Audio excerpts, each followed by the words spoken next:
Ifeoma, I want a divorce. The words dropped into the room like a stone into still water, and Ifeoma felt something inside her go completely still along with it. What would you do if the man you gave 10 years of your life to looked you in the eye one evening and asked you to disappear from it? Ifeoma stood by the kitchen sink in their small flat in Enugu, a plate still in her hands, water dripping slowly from it onto the floor. She did not turn around at once. She could not.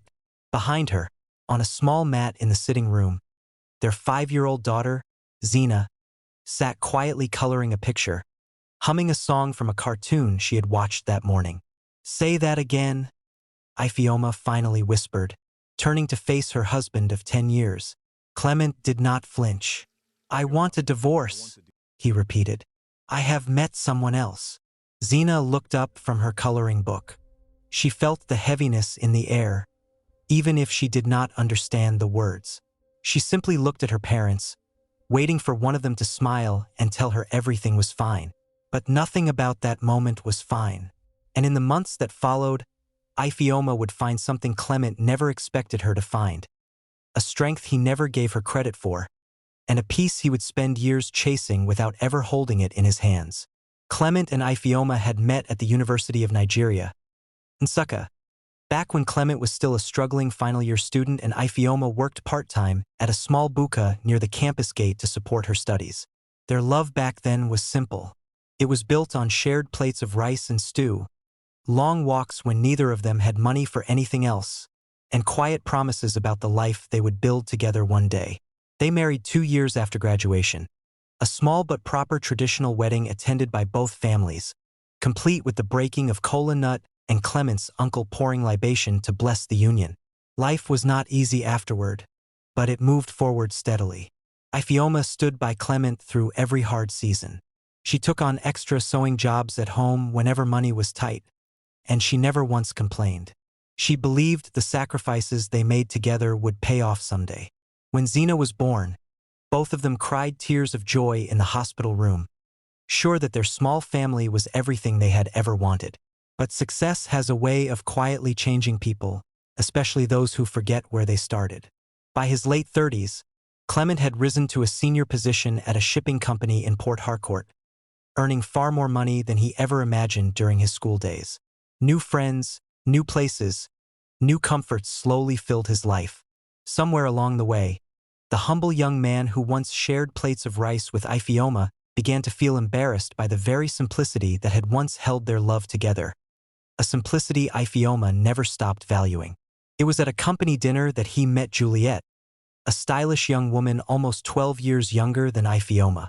She laughed easily at his jokes and carried herself with a kind of shine that made Clement feel exciting again, something Ifeoma had quietly been giving him for 10 years, only in a steadier, quieter way he had simply stopped noticing. Ifeoma, busy with raising Zena and running their home, did not notice the change in her husband right away. She trusted the man she had built a life with. By the time she sensed something was wrong, Clement had already made up his mind, and the divorce began soon after. When word reached Clement's mother in the village, she traveled to Port Harcourt herself to beg her son to reconsider. "You want to throw away your wife and your only daughter for a girl you barely know?" she asked him, her voice trembling. "Ifeoma has carried this family on her back since you two were nothing. Have you no shame?" But Clement, blinded by what he believed was a new beginning, would not be moved, even by his own mother's tears. Ifeoma, heartbroken but proud, refused to beg him to stay. "If you can walk away from 10 years and your own daughter this easily," she told him during their last real conversation, her voice steady despite the pain behind it, "then maybe you were never as committed to this family as I believed." Clement said nothing back. He simply signed the papers and moved into a new apartment in a more fashionable part of town, one Juliet helped him pick out. Nothing like the modest family home he once shared with Ifeoma and Zena. For a while, Ifeoma allowed herself to grieve properly. She did not pretend the pain was not there.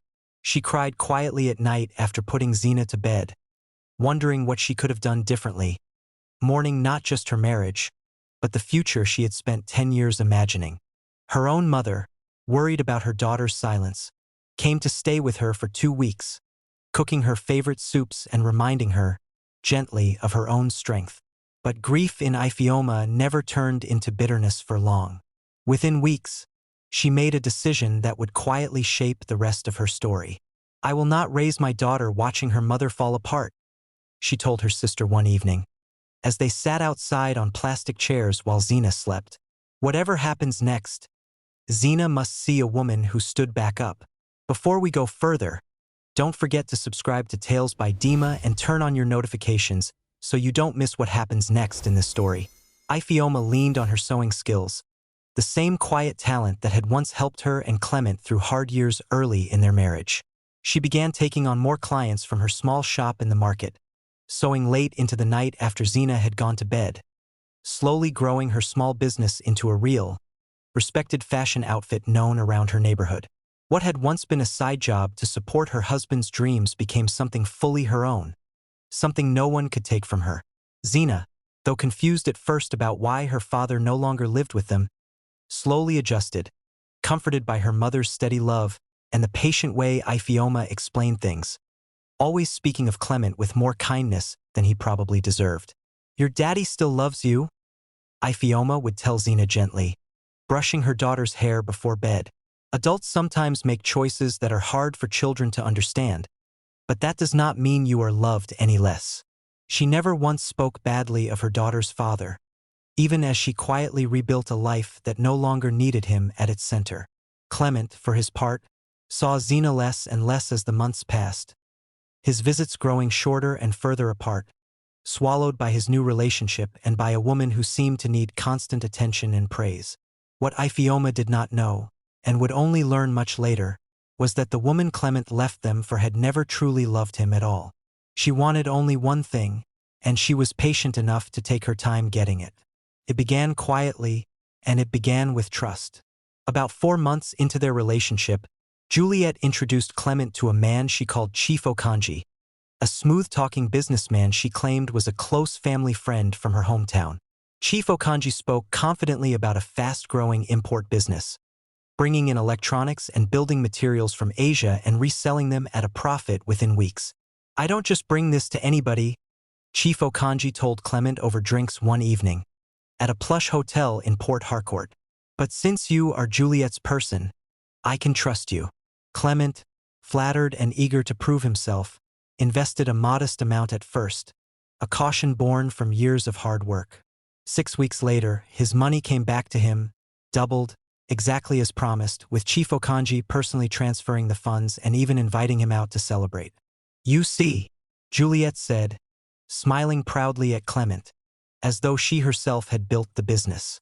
"I would never bring you into something that would hurt you." Encouraged, Clement invested again, a larger amount this time, still cautious, still testing the waters. Again, weeks later, the money returned, doubled once more. By now, Clement's caution had completely melted away. He had made more from those 2 rounds than he earned in nearly a year at his job, and he began to see, in his mind, an entirely different future, one where he did not need his salary at all, one where Juliet had shown him a door to real wealth. When Chief Okanji mentioned a third opportunity, a much larger shipment requiring a significant amount of capital, Clement did not hesitate. He emptied what remained of his savings. When that was not enough, he borrowed from 2 colleagues at work, promising to repay them within 2 months with interest. When even that fell short, he took out a loan from a cooperative society he belonged to, using his car as collateral, certain, absolutely certain, that this final investment would set him up for life. "This is the big one," he told Juliet excitedly the night before he transferred the money. "After this, I won't need to work under anybody again." Juliet smiled and kissed his forehead.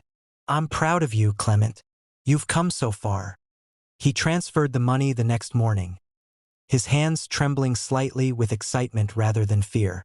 If this story is teaching you something already, don't forget to like this video and share it with someone who needs to hear it. It truly helps this channel grow. Weeks passed, then a month. Chief Okanji's phone number stopped connecting. The office address he had once visited turned out to belong to an entirely different company, one that had never heard the name Chief Okanji in its life. Panic began creeping into Clement's chest, but he told himself Juliet would know what to do. Juliet would help him sort it out.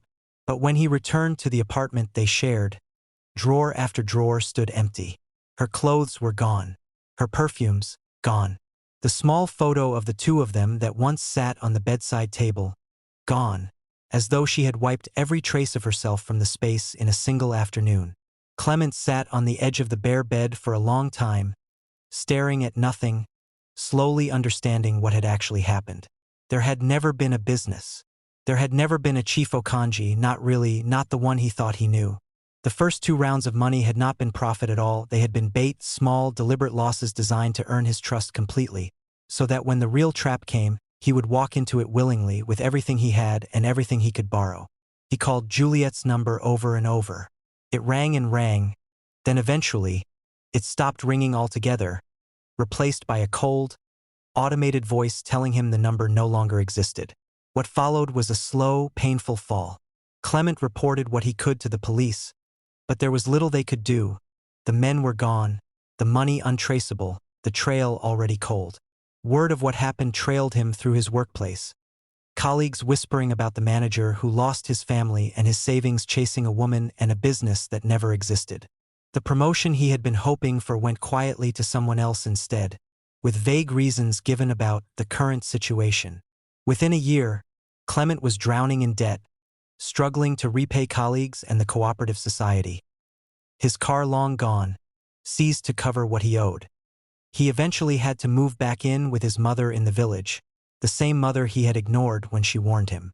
Ifeoma heard fragments of this story eventually, the way such stories always find their way back through mutual friends and family, carried from one relative's phone call to another. She felt no joy in it, only a quiet, sober understanding of how completely a life can fall apart when a person chases an illusion instead of protecting what is real. By then, her own life had taken a shape she was truly proud of. Her fashion business had grown enough for her to employ 2 young tailors under her and to move into a proper shop along the main road. Zena, now approaching her 7th birthday, had grown into a bright, secure child who spoke of her mother with open admiration. Ifeoma had built, step by step, the very stability Clement once dismissed as too simple, too plain, not exciting enough. Months later, Clement reached out, hoping perhaps for a second chance, or at least for the comfort of returning to something familiar now that the life he had chased had fallen apart completely. He traveled back to Enugu and arrived at her small but well-kept flat one evening, visibly humbled in a way Ifeoma had never seen in him before. "Ifeoma, I have made a terrible mistake," he said quietly, standing in her doorway. "I see now what I threw away." Ifeoma studied him for a long moment. To her own surprise, she felt no anger rise up to meet his words, only a calm, settled peace she had spent a full year building. "I forgive you, Clement," she said gently. "But forgiveness does not mean forgetting, and it certainly does not mean going back." She glanced briefly toward the sitting room, where Zena's laughter could be heard faintly from another room. "Zena and I have built a life without you at its center. You are welcome to be her father properly this time, if you are ready to show up for her. But you and I are finished." Clement nodded slowly, understanding, perhaps for the first time, that the steady, simple love he once found boring was, in fact, the rarest thing he would ever be offered. And that "my people" is the karma that catches up with those who mistake loyalty for weakness.